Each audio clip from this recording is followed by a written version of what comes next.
Okay, this one probably will be quick, but I just wanted to touch on this thing. So basically, apparently there was a paper that came out talking about the second law of thermodynamics being either potentially broken or has the capability to be broken through quantum mechanics, because they were basically saying that I think basically they were just saying, hey, we outperformed what is predicted by, thermodynamics using, quantum mechanics. And, and I don't think that they did. And so the reason why I don't think this is because they're saying that, from my understanding of this, basically they have a temperature gradient, right? They have one side, they have a heat sink and, I guess a heat source, right? And the temperature of these spots can be anything, right? It doesn't need to be very high. That was one thing that they found. It's like, wow, like we really don't need a high temperature gradient to, harness this energy, and it could be really cold, and still have this happen, right? At least I'm pretty sure that's what it was. And so, from my understanding, there's like a particle or an atom that's in the middle, and then you have two different temperature. You have like a temperature gradient on one. You have like a cold and a hot temperature. You make a temperature gradient, and then you have the particle in the middle. And apparently, the particle will oscillate back and forth, if I'm understanding correctly. And somehow we can potentially use this to harvest energy. We could potentially harvest this motion to power like very small motors or something along those lines, or generate power or something like that. It's not been done. I think it was just simulated. I think maybe it was experimentally done, but like they don't know how to actually do anything with it. They just experimentally did it and was like, hey, well, like, look at what the math says. Like, look at what our results say. Not that they actually did harness this energy. They just found that there's a potential, I think. And so they say that it's entanglement is what's causing this, right? Because the particle becomes entangled with each side or something along those lines, and so is harnessing energy through entanglement rather than through heat transfer, right? Or something along those lines. And I don't think that's how this works. I don't think that makes sense, because basically you're saying that energy is getting beamed from one location to another without a medium, and I disagree with that. I don't think that that's what's happening here.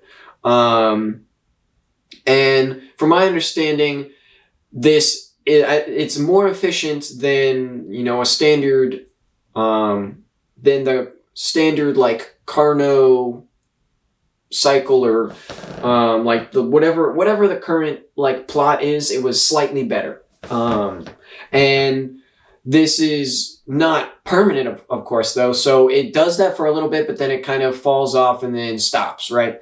And my reasoning for this, and what I think is actually going on here, is that they're not tapping into entanglement. What they're tapping into is dark energy transfer, right? Basically, because you have a temperature gradient, you have an energy gradient. Because there's an energy gradient, you have dark energy flow. Because you have dark energy flow, you can kind of harness that difference in like energy. And so what's potentially happening here is what's causing this oscillation is that energy from like the hot is flowing out, right, to the cold. But the way that this works is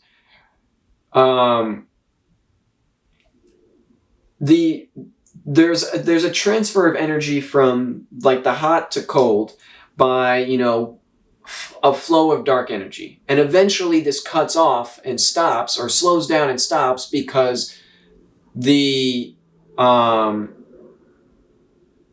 the differential in the flow. This is what it, okay. I'm figuring this out as I'm saying. This is why like it sounds like I don't know what I'm talking about, because one, I don't, but also because I'm kind of just making this up. But so the thing is that you put these two temperature gradients in, right? And you got your particle here. And so what I think happens is you have an immediate, when you put in the cold, you have an immediate reaction where basically you have low here and high here. So high energy starts flowing into this middle ground, right? So you get a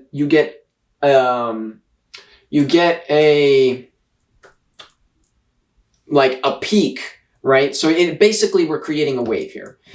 And like if you were to plot it, you would see a wave, because you have a peak where there's a high energy concentration, right? And that would be the peak of the wave. And then on the other side, you have an area where energy is being pulled in because it's cold over here. So now you have like a trough, right? So if you were to plot it out, you have as soon as you introduce these the two different temperature gradients into the system, you get a peak that starts to form where a lot of energy is flowing in, right, to an area where there's less. And as energy flows in, it kind of reaches its cap, right, because it can only flow in as much energy as there is over here, right, because it's trying to balance it out. So you don't get like a hotter temperature on this side than the side that it came from. That's just not how it works, right? So it flows in and it caps off, it hits its peak, right? And then, obviously this kind of ramps up. So you get like a thing over here, but then this side over here is pulling all of it in. So it's kind of pulling in stronger and stronger, right? Because it's cold. So you get a deep thing here, and the particle's kind of in the middle. And so what the particle or the atom is doing is it's kind of riding this wave, right? So it goes, oh, it's getting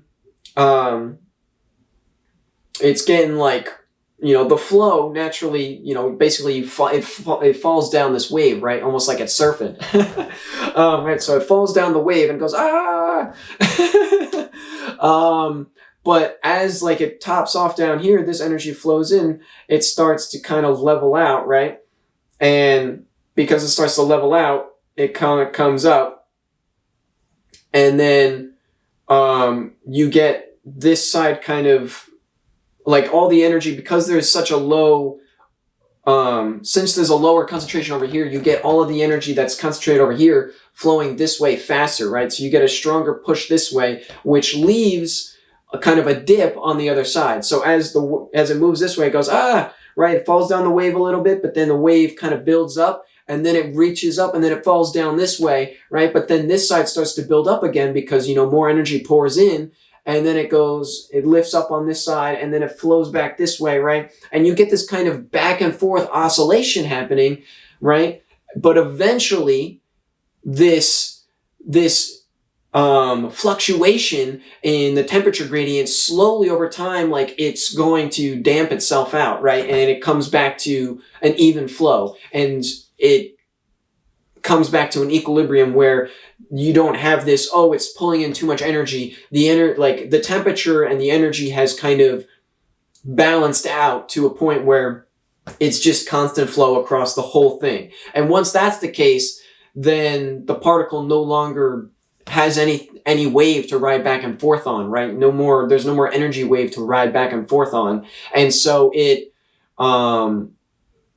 stops. It stops really moving anywhere. Because effectively there's no longer any flow across, because the energy is consistent and constant. It's not changing in any direction. So it just kind of chills where it's at, right? And so I think what's happening here is it's not like we think that